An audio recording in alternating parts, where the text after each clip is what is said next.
Hello students good morning to all. तो সকলোকে আজি ভিডিঅ'টোলৈ মই ৰাহুল বিৰে স্বাগতম জনাইছোঁ আৰু দেৰি নকৰি আৰম্ভ কৰিব লৈছোঁ। তো আজিৰ ভিডিঅ'ত আমি আলোচনা কৰিম তোমালোকৰ গতি নামৰ চেপ্টাৰটোৰ পেজ নম্বৰ 109 দিয়া প্ৰশ্নাৱলীৰ প্ৰশ্নকেইটাৰ তিনিটা প্ৰশ্ন 1 নম্বৰ 2 নম্বৰ আৰু 3 নম্বৰ। সো মই আৰম্ভ কৰিছোঁ। লেটছি। সো 1 নম্বৰ প্ৰশ্নটো কি দিছে চোৱা, এখন বাছ ৰুই থকা অৱস্থাৰ পৰা গতি আৰম্ভ কৰি 0.1 মিটাৰ পাৰ ছেকেণ্ড স্কোৱাৰ ত্বৰণেৰে 2 মিনিট সময় গতি কৰিলে। এ নম্বৰ দিছে গাড়ীখনে লাভ কৰা দ্ৰুতি আৰু বি নম্বৰ দিছে আমাক অতিক্ৰম কৰা দূৰত্ব উলিয়াব লাগে। সো কি প্ৰথমতে আমি লিখিব লাগিব গিভেন কি দিছে চোৱা, গিভেন চোৱা 0.1 মিটাৰ পাৰ ছেকেণ্ড স্কোৱাৰ ত্বৰণেৰে, তাৰ মানে ত্বৰণ দিয়া আছে আমাক, এ দিয়া আছে 0.1 মিটাৰ পাৰ ছেকেণ্ড স্কোৱাৰ। তাৰপিছত চোৱা 2 মিনিট সময় গতি কৰিলে, অৰ্থাৎ টাইম কি দিয়া আছে, টি দিয়া আছে আমাক চোৱা 2 মিনিট। তো যেহেতু সময়ৰ এছআই একক ছেকেণ্ড, সো মিনিটৰ পৰা আমি ক'ত নিব লাগিব, ছেকেণ্ড লৈ নিব লাগিব। তো 1 মিনিটৰ 60 ছেকেণ্ড, তো 2 মিনিটত কিমান হ'ব 120 ছেকেণ্ড। ক্লিয়াৰ হৈছে। তাৰপিছত এতিয়া চোৱা তুমি বাছ এখন কি ৰুই থকা অৱস্থাৰ পৰা, তাৰমানে বাছখন কি কৰিছিল, ৰুই আছিলে, বাছখন ৰুই আছিলে। যদি বাছখন ৰুই আছিল তেনেহ'লে বাছখনৰ প্ৰাৰম্ভিক বেগ কিমান হ'ব, ডেফিনেটলি 0। ৰুই থকা অৱস্থাৰ পৰা গতি আৰম্ভ কৰিছিলে, হয় নে নহয়। তো এই ভিটো আমাক উলিয়াব লাগে। এইটো চোৱা গাড়ীখনে লাভ কৰা দ্ৰুতি, ভি উলিয়াব লাগে। তো তুমি বুজিব লাগিব ৰুই থকা অৱস্থাত প্ৰাৰম্ভিক বেগটো কি হ'ব, তেনেহ'লে 0 হ'ব ডেফিনেটলি, হয় নে নহয়। তো প্ৰথমতে আমি গাড়ীখনে লাভ কৰা দ্ৰুতি ভি উলিয়াব লাগিব। তাৰপিছত চোৱা অতিক্ৰম কৰা দূৰত্ব, অৰ্থাৎ কি উলিয়াব লাগিব, অতিক্ৰম কৰা দূৰত্ব এছ উলিয়াব লাগিব। সো ক্লিয়াৰ হৈছে। এতিয়া চোৱা আমি সূত্ৰ তিনিটা আলোচনা কৰিছিলোঁ। কি প্ৰথমটো হ'ল V equal to U plus A T. তাৰপিছত 2 নম্বৰ সূত্ৰটো আছিলে তোমাৰ S equal to U T plus half A T square. তাৰপিছত 3 নম্বৰ সূত্ৰটো আছিল তোমাৰ V square minus U square equal to 2as। এতিয়া চোৱা তুমি এই তিনিটা সূত্ৰৰ ভিতৰত ভি উলিয়াবলৈ কোনটো ইউজ কৰিবা, তুমি এইটো 1 নম্বৰ সূত্ৰটো, হয় নে নহয়। চোৱা ভি ইকুৱেল ইউ প্লাছ এটি, কাৰণ ইউৰ মানো জানো আমি দিয়া আছে, এৰ মানো দিয়া আছে, টিৰ মানো দিয়া আছে, হয় নে নহয়। চ' এইটো আমাৰ সুইটেবল হ'ব। So' now we know v equal to U plus A t. So' u হ'ল তোমাৰ 0 প্লাছ এৰ ঠাইত কি পাবা 0.1, তাৰপিছত টিৰ ঠাইত তুমি কি পাবা 120 ইনটু 120। তো 0টো লিখি লাভ নাই। এতিয়া চোৱা 0.1 ইনটু 120 কৰিলে তোমাৰ কি হ'ব 12 হ'ব, আৰু ভিৰ একক কি মিটাৰ পাৰ ছেকেণ্ড। চোৱা দশমিকৰ পূৰণ সকলোৱে জানে কিন্তু দেই, মই নেদেখালো এইটো। তাৰপিছত চোৱা এতিয়া ভি পাই গ'লো। এতিয়া ছেকেণ্ড আমি কি উলিয়াব লাগে, তোমাৰ অতিক্ৰম কৰা দূৰত্ব। চ' অতিক্ৰম কৰাৰ দূৰত্ব এছ ওলোৱাৰ কাৰণে ইয়াতো এছ আছে এই সূত্ৰটো, আৰু ইয়াতো এছ আছে, তোমাৰ যিকোনো এটা ইউজ কৰিলে হ'ল। চোৱা এইটো সূত্ৰ ইউজ কৰিলে তোমাৰ ইউৰ মান লাগিব, টিৰ মান লাগিব, ইউ দিয়া আছে, টি দিয়া আছে, এ দিয়া আছে, হয় নে নহয়। তাৰপিছত এই সূত্ৰটো ইউজ কৰিলে এ লাগিব, ইউ লাগিব, ভি লাগিব। তো ইউ আৰু এইটো আগতে দিয়া আছিল আৰু ভি আমি এতিয়া পালো। চ' এইটোও ইউজ কৰিব পাৰে, যিকোনো এটা ইউজ কৰিলে তুমি একেই মান পাবা। চ' মই এইটো ইউজ কৰিছো। চ' এগেইন এছ ইকুৱেল টু কি তোমাৰ U T plus half A T square. তো ইউ 0, তো 0 ইনটু টি, এইটো নিলিখিলেও চলে, এইটো গোটেই পাৰ্টটো 0 হৈ যাব, হয় নে। মই জাষ্ট এইটো লিখিম হাফ এৰ মান কিমান তোমাৰ 0.1 into T square, T square তোমাৰ 120 হোল স্কোৱাৰ। চ' 1/2 ইনটু এইটো পইণ্ট উঠাই দিলে কি হ'ব 1/10, এইটো দশমিকটো যদি উঠাই দিওঁ কি হ'ব 1/10 ইনটু কি হ'ব 120 ইনটু 120। চ' 120 স্কোৱাৰক আমি কি লিখিব পাৰোঁ 120 ইনটু 120। চ' কেনচেল কৰা এইবাৰ, এটা শূন্য কেনচেল গ'ল। তাৰপিছত 2 6 গুণ 12, হয় নে নহয়, তলত একো নাই। এতিয়া ওপৰত থাকিল আমাৰ 6 ইনটু 120, তো পূৰণ কৰি দিয়া 120 ইনটু 6, তো 0, 6 2 গুণ 12, 2 1 6 1 গুণ 6 1 7, তো 720 এছ এছৰ একক কি, এছ একক তোমাৰ মিটাৰ। সো এইখিনি হল তোমাৰ সমাধান সো আই হোপ সকলোৱে ক্লিয়াৰলি বুজি পাইছে সো এইবাৰ আমি 2 নম্বৰ প্ৰশ্নটো সমাধান কৰিবলৈ আগবাঢ়িছো 2 নম্বৰ প্ৰশ্নটো কি দিছে সো ৰেলগাড়ী এখন 90 কিলোমিটাৰ পাৰ আৱাৰ দ্ৰুতিৰে গতিশীল অৱস্থাত আছে সো গিভেন সো ৰেলগাড়ীখন অলৰেডি গতি কৰি আছে কিমান স্পিডেৰে 90 কিলোমিটাৰ পাৰ আৱাৰ তাৰ মানে প্ৰাৰম্ভিক বেগ যেটো আমাৰ সেটো দিছে তোমাৰ 90 কিলোমিটাৰ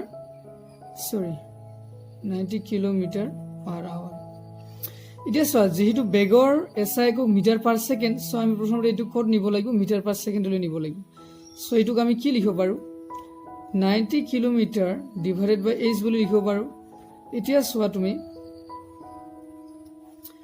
সো 90 থাকিল কিলোমিটাৰ পৰা মিটাৰলৈ নিবলৈ হলে আমি 1000 পূৰণ কৰিব লাগিব 1000 মিটাৰ তাৰ পিছত আৱাৰ পৰা সেকেন্ডলৈ নিবলৈ হলে তুমি কি পূৰণ কৰিলা 3600 সেকেন্ড হয় নহয় এটা দুটা শূন্য কেনসেল কৰ তাৰ পিছত 2 দি যাব 2 5 গুণ 10 2 1 গুণ 2 2 8 গুণ 16 হয় নহয় তাৰ পিছত আকৌ যাব 3 দি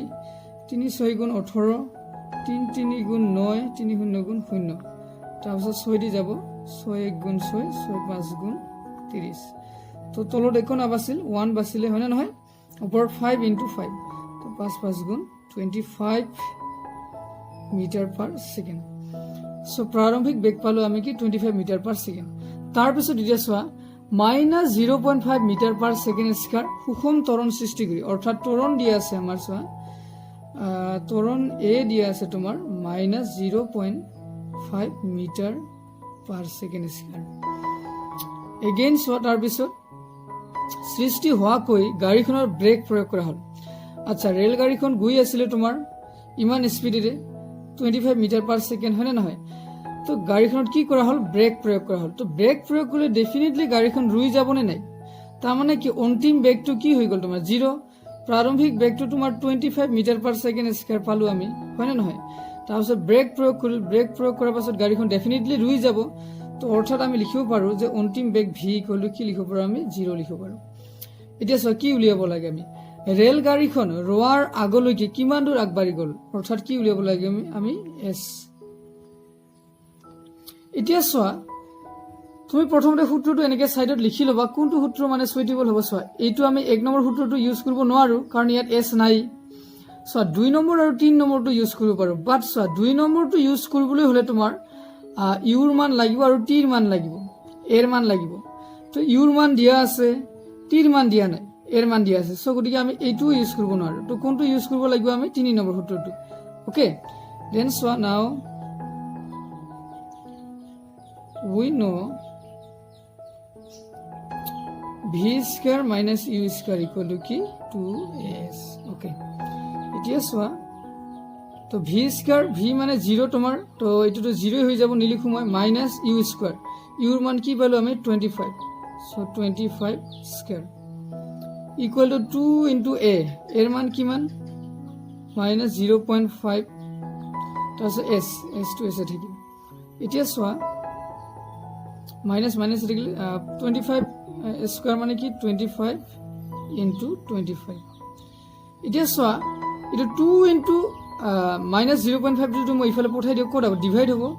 তো 2 into minus 0.5 ইফালে কি থাকিল তোমাৰ s থাকিল এটা সা মাইনাস আর মাইনাস ক্যান্সেল গল তোমার তার পিছত এটা যদি তুমি পয়েন্ট উঠাই দিব লাগিব সো 25 into 25 মই সেম রাখিলো 2 এ রাখিলো ইয়ার পয়েন্ট উঠাই দিলে কি হ'ব তোমাৰ 5 টু থাকিব তোমাৰ 10 টু কত যাব তোমাৰ উপৰত যাব হয় না নহয় 5/10 হ'ব 10 টু উপৰত গুছি গলে একেবাৰে মই একেবাৰে কৰিলো দেছ কটা কটি যাব 2 5 গুণ 10 আৰু 5 আৰু 5 ক্যান্সেল গল তাৰ পিছত এতিয়া 6 কি থাকিল তেনে হলে s equal to 25 আৰু 25 পূৰণ কৰিলে কিমান হ'ব 625 সৰি কো কি মিটাৰ সো লাইক দ্যাট তুমি সমাধান কৰিব লাগিব সো আই হোপ বুজি পাইছে সকলোৱে সো এইবাৰ আমি আলোচনা কৰিম 3 নম্বৰ প্ৰশ্নটো সকি দিছে হেলনিয়া সমতল এখনেদি গতি কৰা ট্ৰলি এখনৰ ত্বৰণ 2 সেন্টিমিটাৰ পাৰ সেকেন্ড স্কয়াৰ আৰম্ভণিৰ পৰা 3 সেকেন্ডৰ পিছত ইয়াৰ বেগ কিমান হ'ব সো তোমাৰ হেলনিয়া সমতল এখন আছে ইয়াৰ ট্ৰলি এখন আছে আৰু ট্ৰলিখন গতি কৰিল কিমান ত্বৰণেৰে 2 centimetre per second square to given a equal to 2 centimetre per second square এটা সো উই নো কি তোমাৰ ত্বৰণৰ এসআই কো কি metre per second square so প্ৰথমতে সেন্টিমিটাৰ টু কোড নিব লাগিব আমি মিটাৰলৈ নিব লাগিব এটা সো সেকেন্ড টু ঠিকই আছে 2 সেন্টিমিটাৰ যদি আমি মিটাৰ নিব লাগে তেনেহলে 2 কি হেৰে ডিভাইড কৰিব লাগিব আমি 100 ৰে ডিভাইড কৰিব লাগিব 0.02 মিটাৰ হয় নহয় তেনেহলে কি লিখিব পাৰো আমি 0.02 metre per second square okay এটা সোয়া যেতিয়া ট্ৰলিখন তোমাৰ এনেকৈ হেলনিয়া তোমাৰ সমতলেৰে গতি কৰিছিল এটা একেবাৰে ওপৰৰ মূৰত আছিল তেতিয়া কি গতিশীল অৱস্থাত আছিল নেকি ডেফিনেটলি নহয় ইয়াত ৰুই থাকিব তাৰ মানে কি u ইকুৱেল টু আমি কি লিখিব পাৰো 0 লিখিব পাৰো তাৰ পিছত টাইম কিমান দিছে সোয়া 3 সেকেন্ডৰ পিছত তাৰ মানে টাইম দিয়া আছে তোমাৰ 3 সেকেন্ড